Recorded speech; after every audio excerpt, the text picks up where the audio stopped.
ઘોગંબામાં બારિયા કોળી સમાજે કર્યા મહત્વના નિર્ણય। સમાજ એકતા અને સમાજમાં થતા ખોટા ખર્ચ અંગે જરૂરી નિર્ણય લીધા।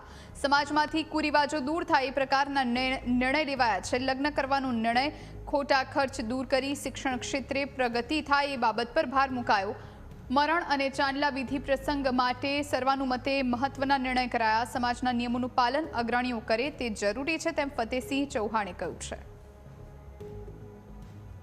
રિવાજો માટેના તમામ નિયમોનું એ મૂકવામાં આવ્યા, એમ જેમાં લગ્ન પ્રસંગમાં, ચોંદલા વિધિમાં, શોકનમાં, મરણ પ્રસંગમાં કફન બંધ, 12માની અંદર મંડળીઓ બંધ, લગ્ન પ્રસંગની અંદર એક જ ડીજે અને દર દાગીનાની અંદર પણ 2 દાગીના, એક સોનાનો અને એક ચાંદીનો, અને કાપડ પણ મર્યાદિત, દીકરીને કરિયાવરમાં વાસણો પણ મર્યાદિત, તમામ પ્રકારના ખર્ચાઓ મર્યાદિત કરવા માટે આજના સંમેલનમાં સૌ બારિયા સમાજ ભેગા મળી અને તમામ નિયમોનું પાલન કરવામાં આવ્યું છે।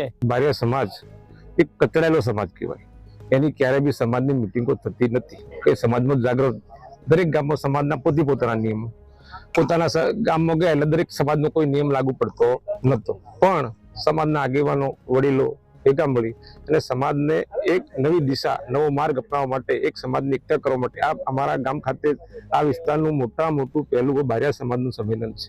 સમાજ ખોટા રીત રિવાજોમાંથી બહાર જઈ અને ખોટા ખર્ચામાંથી બહાર જઈ દેવામાંથી બહાર આવશે, તેમજ સમાજ શિક્ષણ તરફ વળે એવું આહવાન કરવામાં આવ્યું છે અને એ સમાજના તમામ આગેવાનોએ સ્વીકાર્યું છે। અને સમાજને આગળ વધારવા માટે એક તો કુરિવાજો દૂર થાય અને નશાયુક્ત જીવન જે લોકોનું છે તેમાંથી પણ સમાજ બહાર આવે। આ ખોટા ખર્ચા, ખોટા રિવાજો જો બંધ નહીં કરશું તો હવે 2 વીઘા 1.5 વીઘા જમીન રહી છે એ પણ આપણે પરવારી જવાના। કેમ? કોને ફાયદો? વર કન્યાને કોઈ ફાયદો નહીં, વરના બાપાને કે કન્યાના બાપને કોઈ ફાયદો નહીં। તમે જે ખર્ચો કરો છો, 20 ડીજે અમે જોયા, રીઠાની પહેલી બાજુ ગોમાં તો 29 ડીજે, અરે એમાં પાઘડીમાં 6 ડીજે, 5 ડીજે।